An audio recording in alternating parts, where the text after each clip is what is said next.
the Megazip Adventure Park. One of the highlights that we have is the high ropes course that goes around like this, and we call this the climax. The thing about the climax is actually built on top of each other and it's 3 stories high. And on each story we have 12 elements. So altogether it's a 36 element course.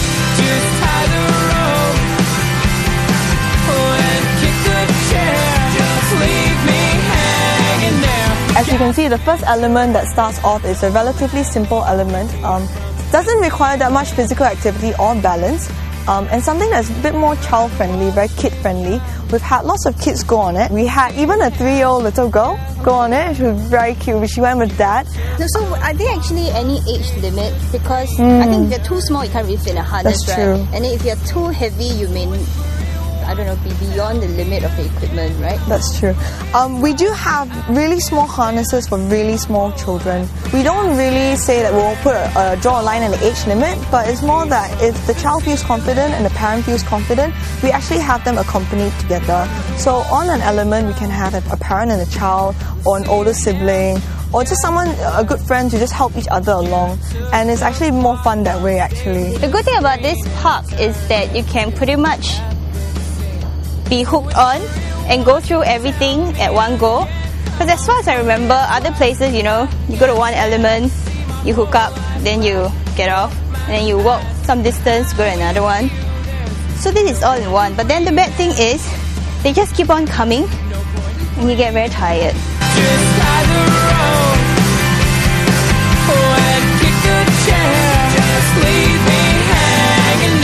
The first element's about 4 meters off the ground, and then the next one's 8 meters, and the top one is 12 meters off the ground. For the higher up elements, we realize that's a bit more physically challenging. They require you to balance a bit more and use a lot more upper body strength to pull yourself up.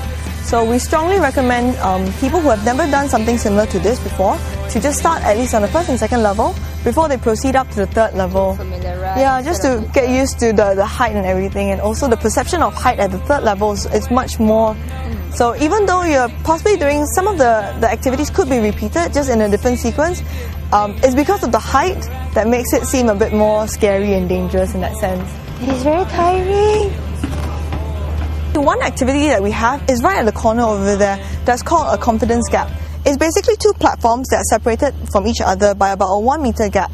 And for children, that 1 meter, right, even though on ground they can just jump over 1 meter, but to do it at height, it takes a lot of confidence. Yep. And that's something that actually a lot of kids have trouble with. You would actually think, oh, it's easy, just jump over. But no, they actually balk at that one and like, But with the encouragement of people on the ground, when they are accompanied with an adult who encourages them also, and their friends that encourage them along, they actually, have a good communication, builds confidence and assurance from the people, and they get by, no problems. How do you all sort of balance, the fun element, letting them have as much fun as they want, but also right. make sure that everyone is safe at the same time? What we have right here at the bottom, there's no access points to any of the height activities. So that's one thing that bars the public off. And at all times, there will always be an instructor on the ground to do rescues and perform any first aid treatments. We've spent the last few months just setting up, coming up with all the safety procedures, and we know, we've had trial groups do it, and we know we've got all the feedback, and it's safe. It's right now we're just waiting for people to come and have a go and try out the park. The rope at the end, the red rope, pull it down, bring the chair close to you, sit in the chair, put your legs through, and then sit down.